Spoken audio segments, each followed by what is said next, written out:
It's only preseason, it's only preseason, it's only preseason, it's only...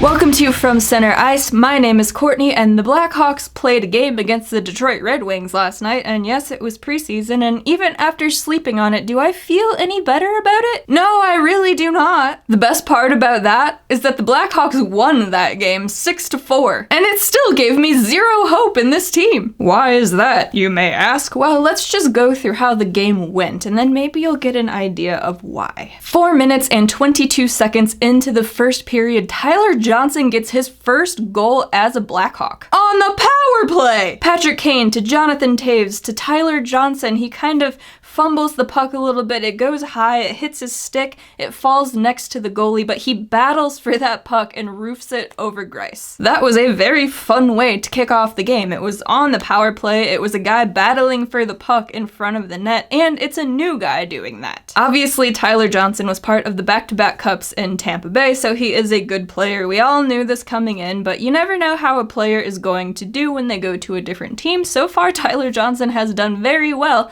and that goal was kind of a sign of that. The fun continued 6 minutes and 19 seconds into the game when Seth Jones and Jonathan Toews had a little back and forth. Jonathan Toews gets the puck over to Jake McCabe, and he just rifles the puck past Greiss. As I said on Twitter, Jake put the icing on the McCake. I tend to make myself laugh a lot when I'm live tweeting the games. But that was fun! Another new guy, and a defenseman scoring this time. It was a bad goal to give up for Thomas Greiss. It was a great goal to score for Jake McCabe. It comes out on top for the Blackhawks. All of the good feelings, and it is less than 10 minutes into the game. Less than 10 minutes into the game, you say? Ah, yes, less than 10 minutes into the game. 9 minutes and 40 seconds into the game, Dominik Kubalik has the puck just inside the offensive blue line. He hands it off to Brandon Hagel. Hagel drives toward the net. His buddy Philip Kurashev is also driving toward the net.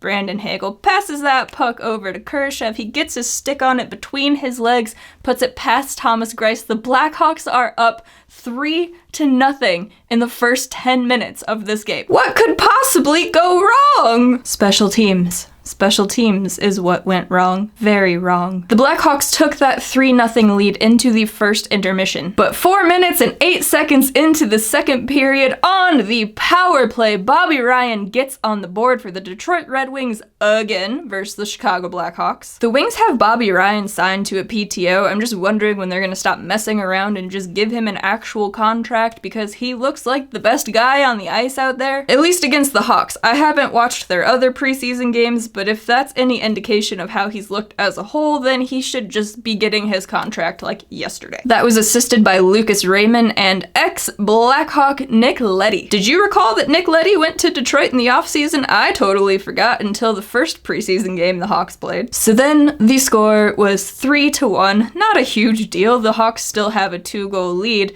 but where have I seen this score before? Oh yeah! Last Wednesday, when the Hawks were leading the Detroit Red Wings 3-1 and then lost in the shootout. That's where. But on Monday night, the Blackhawks would not give up that 3-1 lead, because 6 minutes and 49 seconds into the second period, Calvin DeHaan had the puck. He shot it down into the Red Wing zone. It was going to be icing, but of course, Brandon Hagel, with his lightning fast speed, beat out the icing. He checked over his shoulder once he got to the puck, saw Mackenzie Entwistle put that pass in the perfect spot. Mackenzie Entwistle put himself in the perfect spot to receive the puck, and he did not mess up on that chance. He put the puck past Thomas Greiss. The Blackhawks were leading 4-1. We're having fun, right? I don't know if Entwistle's going to make the Blackhawks out of camp. It is a very busy roster. If I had to bet, I would say he starts the year in Rockford, and only because the Blackhawks have so many guys. If it weren't for that, I would assume he would start the year in Chicago. But he's making a pretty strong case for himself, and if he does make the Blackhawks out of camp, keeping him with Brandon Hagel could be a fantastic line. But 10 minutes and 33 seconds into the second period, the Detroit Red Wings were back on the power play. Moritz Seider got the puck at the blue line, and he just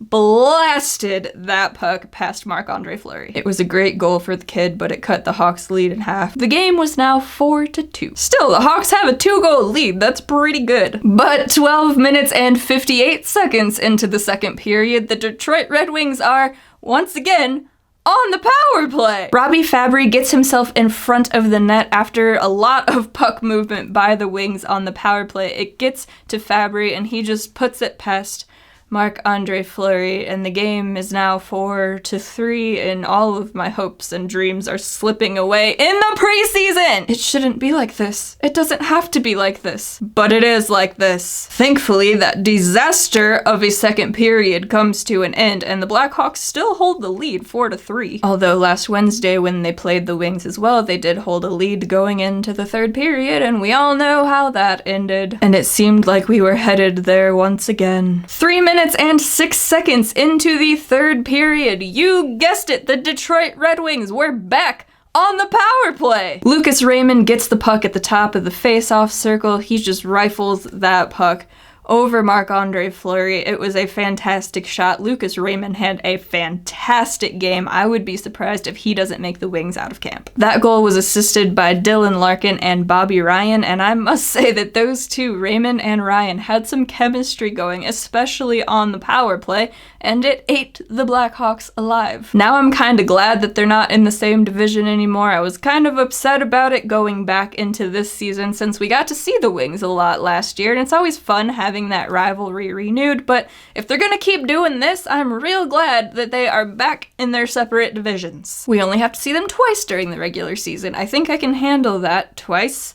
Maybe. But the freaking kids are all right. 10 minutes and 20 seconds into the third period between Brandon Hagel and Mackenzie Entwistle. They were sending the puck back and forth to each other as they were breaking into the zone, headed towards Thomas Greiss. Brandon Hagel got the puck one last time, sent it over to Mackenzie Entwistle one last time, and he put that puck past Thomas Greiss. The Blackhawks were ahead 5-4. I'm telling you, those two have some insane chemistry going on. Entwistle is making a very strong bid to make the team out of camp, and I wouldn't be surprised if he did. Again, if I were a betting person, I would have said that he would go back to Rockford to start the season, and he very well still might go back to Rockford to start the season, but the kid has looked very good in preseason so far. So it would be very fun to watch him in Rockford, and maybe the Ice Hogs could actually score some goals now, but I would be very happy for him if he does make the NHL. And actually stay there this time. Not to be outdone by the kids, 19 minutes and 47 seconds into the third period, into regulation,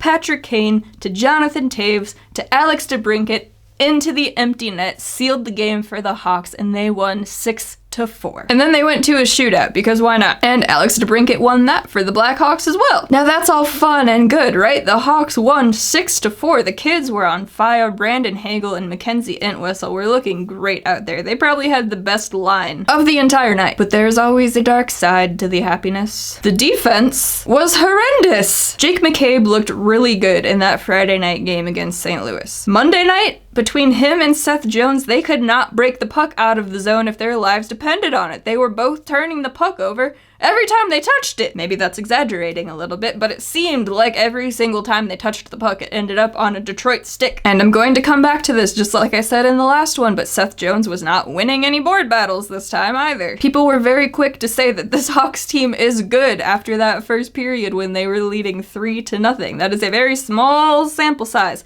So I will say that taking 2 full games of Seth Jones and saying I am underwhelmed by him is not as small of a sample size as that. But anyway, that first period when the Hawks walked away with a 3-0 lead, they were absolutely dominating the entire time. And Detroit still got 10 shots on goal. But the Blackhawks had 16 shots on goal in just the first period. So it makes sense that they were ahead 3-0. They couldn't stop shooting the puck. That's all they were doing. But let's fast forward to the end of regulation, and the Blackhawks were outshot by the Detroit Red Wings. And they were outshot by a total of 40-34. So they got almost half of their shots on goal in the first period. And then what? Well, in the second period, they were outshot by the Wings 17-9. And in the third period, they were outshot by the Wings 13-9. If that is how this season is going to go, we are all going to have a lot of headaches when it is over. And Marc-Andre Fleury might just retire mid-season because he's done with this team. The most frustrating part of that is the lineup that the Blackhawks iced last night was fairly close to the one we are going to see in the regular season. There were not a whole lot of rookies on that roster. I know we have a lot of new guys and they still have to get their timing down and their chemistry down and their communication down, but wow, they showed us what they could be in that first period, just completely dominating. And even so, the defense was terrible. And that's where we supposedly upgraded over the summer. So you can understand why I am a bit frustrated with this Blackhawks team. Yes, I get it. Again, it's preseason. These guys aren't going all out playing to the best of their capabilities. I understand that. But the defense that we saw and the special teams that we saw are just simply not acceptable. The Red Wings scored on 4 out of their 5 power plays in that game. The Blackhawks killed 1 of 5 penalties. And I'm pretty sure that came in the first period when they were dominating. Meanwhile, the Blackhawks scored on 1 of their 3 power plays, and it was a pretty fluky goal because it hit Tyler Johnson in the hands, it fell, he still had to fight for it, and he roofed it over the goaltender, but if he wouldn't have been as hard on the puck as he was, the play would have just died. There was no urgency on that power play, there was not the movement that they've been saying that they're working on, but they did get that greasy goal, and yes, Tyler Johnson gets all of the credit for that. It was a great goal. It was great work from him. But the power play still looks like trash. And then you see Detroit go on the power play and they're just slinging the puck all around the zone. It's moving so fast, the Blackhawks defense can't keep up with it, and then they're just going cross the crease, behind Fleury. Because the Hawks basically have whiplash trying to watch it go around the ice. And then they're on the power play and they just stand there and try to lull their opponent into submission or something by boring them to death. The more things change, the more they stay the same, I guess. But I am very much going to need that part to not stay the same because that needs to change. See, last year it wasn't as bad. Yes, it was frustrating, but the Hawks were in a rebuild. They had a ton of kids in the lineup, and it was all about developing them and getting this team ready for future success. And then they blew up that plan over the summer. They went out and acquired Caleb and Seth Jones, Jake McCabe, Tyler Johnson, Jujhar Khaira, Marc-Andre Fleury. Clearly, this team is no longer in a rebuild. That means this team has to be good. Otherwise, they sacrificed some of the future for a season where they're just going to do nothing again. That's why it is so much more frustrating this year, because they are no longer in that rebuild. Now they are trying to, I don't know what they're trying to do. This team is not going to win the Stanley Cup. I guess maybe their goal is to just make the playoffs. But even if they're gonna do that, they're gonna have to step it up. And yes, again, I know, it is preseason, but this team has to be better. They have to be good this year. Otherwise, it is just a wasted year, and you gave up 2 first-round draft picks and Adam Boquist to get Seth Jones. Yeah, you got a first-round pick back and got Nolan Allen this year, but you had a much higher one. This is why I am losing my mind in the preseason, because I had settled into the fact that this team was not going to be super great for a couple of years. Maybe they were still going to miss the playoffs for a couple of years, but they would be developing their young guys, and the goal was to have sustained future success. And then they flipped that all upside down on me, and now I have to root for them to win games and to make the playoffs. So now I am frustrated because they still look like trash. Yeah, they scored 6 goals. Congratulations. Yes, that is very fun. It was very fun to watch those kids put the puck into the back of the net, but you have 2 sides of the ice that you need to play on. You can score a bunch of goals, but then you're absolutely leaking chances at the other end, which was what we saw last year. And how did that end up? Yeah, sure, we have Marc-Andre Fleury in net now. That's a step up from what we had in net last year. But is he going to be able to just carry this whole team on his back into the playoffs? We saw some huge saves from him last night, and he did end up winning the game, so yeah, maybe he can. And if there's any goaltender who could do it, I'd say it would be Fleury. But the team in front of him has to help him out. And at this point, I just have zero faith that they're going to do that, at least on the blue line. Maybe the Blackhawks will just have a full-on Globetrotters offensive year, everybody scoring a ton of goals.